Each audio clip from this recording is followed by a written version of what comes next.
fiber in biology. What is fiber? Of course, fiber is there in all the vegetables that helps us for the proper digestion. So it helps in digestion process. But in our lesson, fiber is not meant of that. Actually here it is about clothing materials. So we use different kind of clothing materials, like cotton, jute, silk, polyester. So here our fiber comes in that category. So actually fiber is nothing but thin strands. It will be very very thin, and that can be made into yarn. When we twist 2 or 3 fibers, that is made into yarn. For example, when your mom is making wick for the lamp, she'll take some cotton balls and she'll do the spinning process in the hand itself like this, and so that one yarn like material she will get, and she will use it as a wick. That is nothing but making yarn from the fiber. Next, these yarns will be woven into fabrics. Fabrics are nothing but silk fabric, cotton fabric. So this is how the process is going on in our chapter. So fibers will be made into yarn. 2 or 3 strands, thin strands will be woven and it will be made into yarn, and that yarn will be woven into make fabrics. So here if we see fiber, there are 2 different types of fiber based on the sources: natural fibers and synthetic fibers. Natural fibers, from the name itself, it says that natural fibers are made of natural fibers come from plants and animals. So synthetic fibers are made by man in factories.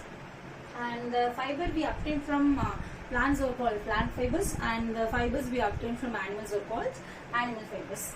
And what are the examples for plant fibers? Cotton. You know very well about cotton. You would have seen cotton farm. When the cotton balls are ready to harvest, the field will look like completely covered with snow. So we get fibers from cotton as well as jute. Here I have mentioned only 2 plants, jute and cotton. Apart from this, we have so many plants which provide us fibers. For example, hemp, flax, all those things provide us fibers. Silk cotton, you would have heard of the word silk cotton. Silk cotton also provides us plant fiber. And animal fibers also you know very well. Wool. So we get wool from sheep. So it is known as animal fiber. And silk. Silk we get from cocoons of the silkworm. So these 2 are the examples for animal fibers. And animal fibers, wool, in case of wool, not only sheep, there are many animals providing this wool. Goat, yak, llama, alpaca. Mostly in mountain regions, the top of the mountain, many sheep and yaks will be living. All those things are providing us wool. So in this 6th grade, you will be concentrating mainly about plant fibers. In 7th grade, you will be concentrating about animal fibers, and in 8th grade, we will be concentrating on synthetic fibers. I didn't tell you about synthetic fibers in detail. The fibers made by man is called synthetic fibers, and in factories it is done.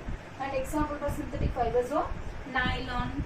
Nylon you would have seen, that is used for rock climbing and used to make toothbrush bristles and paintbrush bristles. All those things are made of nylon only. And other examples for synthetic fibers are acrylic, rayon, plastics. Even plastics are synthetic fibers. Now, as I told you already now, we will be concentrating about only the plant fibers in this 6th grade. So, once again, let me recall you the fibers that we obtain from plants are called plant fibers. Examples are jute, cotton. Apart from this, I told you hemp, flax, silk, cotton, even coir, coconut coir, that is used to make ropes. Even they are called fibers from the coconut coir. Okay, and first let us concentrate on cultivation of cotton. Actually, cotton is grown in fields and it needs black soil and warm climate. Usually in India, Madhya Pradesh, Rajasthan, Tamil Nadu, even in Haryana, this cotton is cultivated and it needs black soil and warm climate. So it is grown in the fields. When the cotton field is ready for harvesting, it will be having one ball-like fruit. So when it is matured, no, that will burst and open. So the people will pick the balls from the cotton plant and they will collect it into the factory. There they will separate the seeds from the cotton. Many seeds will be there in the cotton. So they will separate the seeds first. So the separation of seed from the cotton ball is nothing but ginning. So that is the ginning process. Separating seed from the cotton ball is called ginning. So in olden days it was done only with the help of human beings, just by separating it by hand. But nowadays a machine is available that is called roller gin. In factories they are using roller gin to separate the seeds from the matured cotton ball. So after this combing process will be done. During combing process they will be separating the seeds also, and that seed removed cotton will be used in spinning mills, so that they will be making yarn from that cotton fiber. That I will tell you in the next video. So cultivation of cotton is nothing but the cotton will be grown in the fields. There once if the cotton balls are mature, they will burst and open, and inside the seeds will be there. So the people, those who work in agricultural farm, cotton farm, they will be plucking the cotton balls and they will be taking into the factory where they will separate the seeds by hand, as also by using roller gin.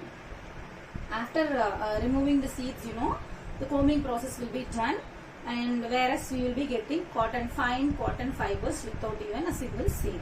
So that cotton will be taken into spinning mills. There they will make this cotton fibers into cotton yarn. So making fibers into yarn, the first process will be done. Afterwards even two sets of yarns will be kept along lengthwise or across. They will be making into fabric. That process I will explain you in the next video.